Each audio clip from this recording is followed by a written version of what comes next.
పెదకాకాని పెడతారు మీరు. దాని పేరే పెదకాకాని. పెదకాకాని అన్న పేరు ఎందుకు వచ్చిందో తెలుసా అండి? దానికి పెదకాకాని కాదు, దాని పేరు కాకాని.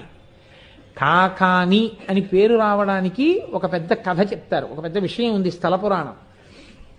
అక్కడ భారద్వాజ మహర్షి ఒకానొకప్పుడు యజ్ఞం చేస్తున్నారు. యజ్ఞం చేస్తూ హవిస్సుని అక్కడ అగ్నిహోత్రంలోకి సమర్పిస్తున్నారు. ఎక్కడ నుంచి వచ్చేదో ఒక కాకి వచ్చి యజ్ఞగుండం మీద వాలి ఆ హవిస్సుని పట్టుకుని తినేసేది. ఎన్ని మాటలు చదివినా వెళ్ళేది కాదు. మీకు ఇప్పటికీ దేవాలయంలో కనపడుతుంది, ఆ కాకి ఉన్నటువంటి మంటపం కనపడుతుంది, బొమ్మలేసి ఉంటాయి.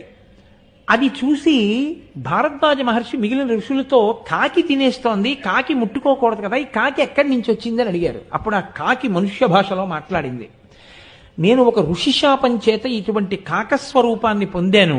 నువ్వు ఈ యజ్ఞం చేస్తే ఎంత ఫలితం వస్తుందో దీనికి 1000 రెట్లు ఫలితం రావాలంటే నువ్వు మణులతో కూడినటువంటి జలములతో, నదీ జలములతో, సముద్ర జలాలతో నన్ను అభిషేకించు. అభిషేకిస్తే నా స్వస్వరూపాన్ని పొందుతాను, నీకు గొప్ప ఫలితం వస్తున్నారు. అప్పుడు ఆయన అలా అభిషేకించారు. అక్కడ అభిషేకిస్తే కావు కావు అంటూ తిరిగినటువంటి కాకి స్వస్వరూపాన్ని పొంది వెళ్ళింది, ఆ ఫలితాన్ని భారద్వాజ మహర్షికి ఇచ్చి. కాబట్టి కా కా కా అంటూ ఎప్పుడు కాకి తిరిగిన క్షేత్రం కాబట్టి దానికి కాకాని కాకాని కాకా కాకా అనేది, కాకా కాకా అనేది, కాకాని కాకాని. అది ఊరు పెరగడంలో చినకాకాని పెదకాకాని వేరుబడింది తప్ప క్షేత్రం పేరు కాకా అని. కాకా అంటే కాకి, కాకాని అదే పేరు వచ్చేసింది. ఒక కాకి పేరు మీద వచ్చిన క్షేత్రం. అటువంటి క్షేత్రంలో మహాత్మ్యం ఏమిటో తెలుసా అండి? మీరు కంగారు పడకండి, అక్కడ ఎక్కడ చూసినా పొంగలి తింటుంటారు. ఏమిటి ఇలా పొంగల్ తింటున్నారు అని మీకు అనుమానం కలుగుతుంది. బిడ్డలు పుట్టక జీవితంలో అలమటించిపోయినటువంటి వారు పెదకాకాని వెళ్ళి 40 రోజుల పాటు మండల దీక్ష తీసుకుంటారు. తీసుకుని అక్కడ ఒక రావి చెట్టు, వేప చెట్టు కలిసిపోయి ఉంటాయి. ఈశాన్య దిక్కున సుబ్రహ్మణ్యుడు ఉంటాడు, అద్భుతమైనటువంటి స్వామి.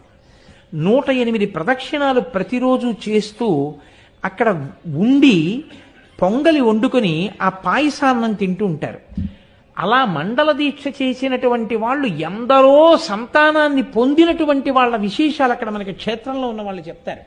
అందుకే ఎందరో పెదకాకానిలో దీక్ష తీసుకుంటారు, తీసుకుని మండలం దీక్ష తీసుకుని అక్కడ అన్నం ఆ పొంగలి వండుకు తింటూ ఉంటారు. అక్కడ తలనీలాలు కూడా ఇస్తూ ఉంటారు ఈశ్వరుడికి.